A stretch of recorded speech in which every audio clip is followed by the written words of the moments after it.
Bonsoir à tous, soyez les bienvenus dans votre 19-20. À la une en Franche-Comté, des bousculades et des flammes en plein centre de Montbéliard. L'action musclée des agents du conseil régional. Ils dénoncent, vous le verrez, la mort des droits sociaux. Comment penser l'éthique de la fin de vie? Médecins et philosophes s'interrogent en congrès à Besançon. On en parle avec notre invité, grand spécialiste en France des questions de fin de vie. Et puis nous plongerons dans nos rivières pour traquer ces monstres d'eau douce, les silures, gloire des pêcheurs et objet de tous les fantasmes. C'est à voir en fin de journal. Après Besançon et Dijon, c'est donc à Montbéliard qu'ils ont manifesté ce matin. Près d'une centaine d'agents du conseil régional déterminés à bousculer l'assemblée plénière du jour consacrée au budget 2018. Les précisions Vanessa Hirson et Cécilia Bresse.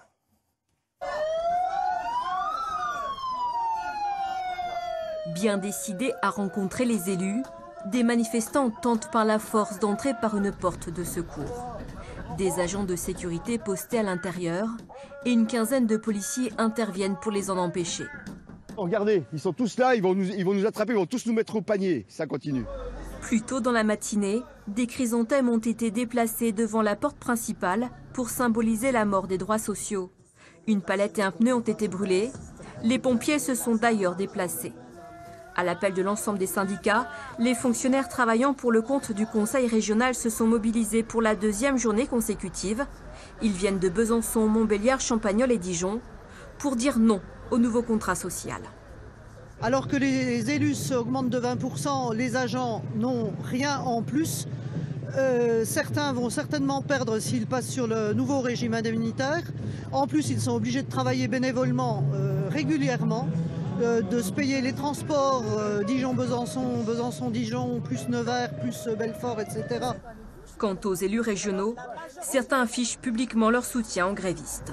En tout cas, c'est ce que je vais exprimer tout à l'heure au nom de mon groupe auprès de la présidente pour qu'elle reprenne le chemin d'un dialogue social qui doit être respectueux des uns des autres. Hein. On a demandé à être reçu par tous les élus, on nous le refuse. Ah non, non. On était tout à fait d'accord avec leurs revendications. Donc théoriquement, quand il y aura des votes, vous serez toujours du côté des agents. Eh oui.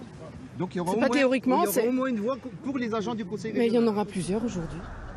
Les syndicats se réuniront lundi prochain pour examiner les suites à donner à cette mobilisation. Mais ils ont promis de ne rien lâcher. Et face à cette mobilisation, la réponse de l'exécutif ne s'est pas fait attendre. On écoute Michel Neugnot, premier vice-président du conseil régional. Nous appliquons la loi. La loi, c'est 1607 heures.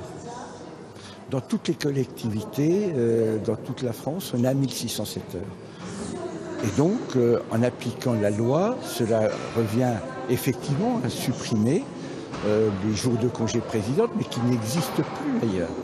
Donc, on s'est mis dans le cadre législatif.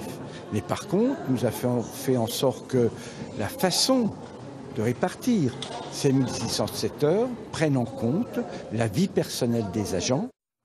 Dans le reste de l'actualité, le verdict